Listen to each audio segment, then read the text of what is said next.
کو بتاؤں گی گلے کی خراش سے نجات حاصل کرنے کے آسان گھریلو نسخے۔ اگر آپ میرے چینل پہ نئے ہیں تو میرے چینل کو سبسکرائب کریں تاکہ میری نئی آنے والی ویڈیو آپ کو مل سکیں۔ گلے کی خراش یا سوزش عام بیماری ہے جو ہر بدلتے موسم کے وقت ہوتی ہے یا پھر ٹھنڈا گرم ایک ساتھ کھانے اور پینے سے بھی ہو جاتی ہے۔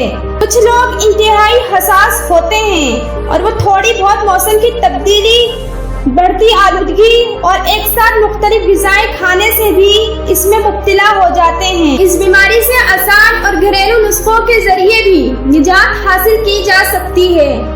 شہد کہا جاتا ہے کہ شہد میں ہر بیماری کا علاج ہے۔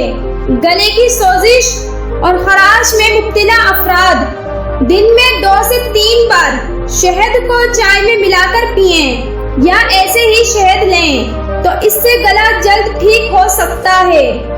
نمکین پانی کے غرارے، یہ نسخہ تو برِ صغیر میں سالوں سے آزمایا جا رہا ہے۔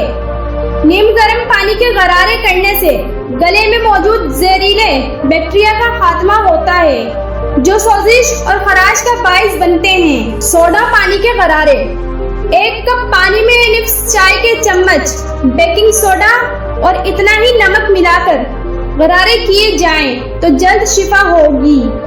میتھی کے پتے، میتھی کے پتوں کو گرم پانی میں ابال کر اس کے غرارے بھی کیے جا سکتے ہیں۔ سیب کا سرکہ، اگر 1 کپ نیم گرم پانی میں 1 چائے کا چمچ سیب کا سرکہ ملا کر غرارے کیے جائیں تو گلے کی خراش میں راحت ملے گی۔ لہسن، تھوڑے سے لہسن کو نیم گرم پانی میں ابال کر غرارے کرنے سے منہ میں موجود خراب بیکٹیریا کا خاتمہ ہوتا ہے۔